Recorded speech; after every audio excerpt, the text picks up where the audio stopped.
Next, we're going to look at using the dimension wizard.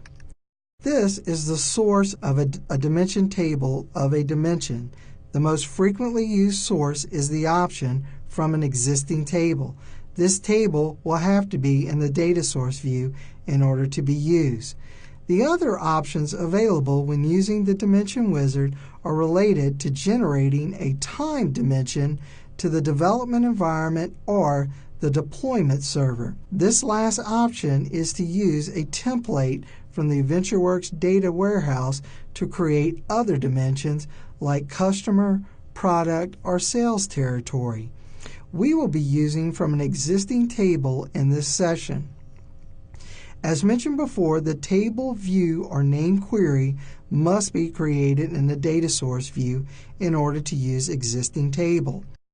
A primary key must be assigned to that table in the data source view. This can be the primary key from the table in the relational database, or it can be assigned during editing in the data source view. Attribute names can be changed during the processing of the dimension in the wizard. For example, the product surrogate key name can be made more descriptive than the column name in the table. The key can also have a value from another column, like product name. So instead of displaying the value for the product surrogate key, the product surrogate key will actually show the product name. The last thing is attributes also can have data types assigned in this wizard, which helps with formatting and time intelligence when viewing in a client tool. These properties can be assigned after the wizard is finished, but usually it is better to let the wizard handle this for you. Let's go ahead and look at how we're going to create a date dimension in the SQL Server Data Tools environment. Now that we have a data source created and a data source view with our dimension and fact tables, it's time to start creating dimensions for our cube. If you don't already have SQL Server Data Tools open, go ahead and open it and open the created project with data source and data source view for internet sales. If you see any windows open, please close them before continuing. We will right-click the dimension folder and select New Dimension from the sub-menu choice. In the Welcome screen, we'll click the Next button, and we want to make sure Use Existing Table has been selected. Again, the generated time in a data source or server can be used to create your date dimension. Also, you can generate a non-time table from a template for the VentureWorks data warehouse. We're going to use Existing Tables from here on out. Let's click Next. In the top, you need to make sure the right data source view has been selected. In our case, there's only one. Under Main Table, we're going to change from Internet Sales to Date. This will be the dimension that we create through the wizard. Otherwise, we're going to let the Cube Wizard create the other dimensions for us. One of the key things to look at in here is that there is a key column and below that a name column. While viewing a date dimension, the attribute in the client reporting tool, you do not want surrogate key to display. You would rather have the actual date displayed as the value. If you click on the name column, a drop-down will appear and you'll be able to select other columns from the date dimension table. In this case, we're going to select full date alternate key. Now when this dimension is created, the date key will display the actual date. Analysis Services allows you to have a different column represent the display value than the key value for attribute keys as well as attributes, but there has to be a relationship between those two columns. We'll click Next. Now we're going to make this next window a little bit larger so we can see all the dimensional attributes available to us. What we're going to do is select the day number of month, the English month name, month number of year, as well as calendar quarter and calendar year. We're not going to select all the columns because our requirements don't ask for those things.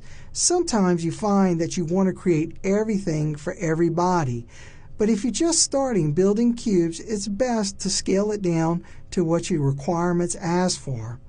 Once we have this selected, we'll notice that there's a column called Enable Browsing. This checkbox should be selected for all attributes except month, number of the year. So we're going to uncheck Enable Browsing for month, number of the year. This indicates that this attribute hierarchy will not be created for this column. These hierarchies are not needed if the user will not be slicing or dicing with this column. But not enabling the browsing for a column, the value is still available at the date key level for displaying in a reporting tool. This is called a member property. Performance gains can be made by not selecting all columns as attributes and not enabling the browsing for other selected attributes. We will see more about this in the intermediate and advanced topics. The last thing we need to do before getting out of this screen is to change the attribute type. If you notice, each column has a regular attribute type. There's actually time type data types for these attributes. We're going to click on regular, roll down that drop down. For the date key, we're going to drill into date and calendar and pick date. Next, we'll drill into day number of month, go to date, calendar, and pick day of month and click OK. We'll change English month name to date, calendar, and month. We'll change the month number of the year to date, calendar, month of year. And lastly, we'll change the calendar quarter to date, calendar, quarter, and year to date, calendar, year. The reason we do this in the wizard is to enable time intelligence inside of the Analysis Services cube. This will enable certain MDX functions as well as display types when viewing in client tools. Notice that for month number of the year, we unchecked Enable Browsing. When we view this dimension, we're going to look at how that appears in the attribute list. We're going to go ahead and click Next and call this dimension Date, and then click Finish. Before continuing, whenever you make changes in a multidimensional cube, it is wise to deploy the current changes.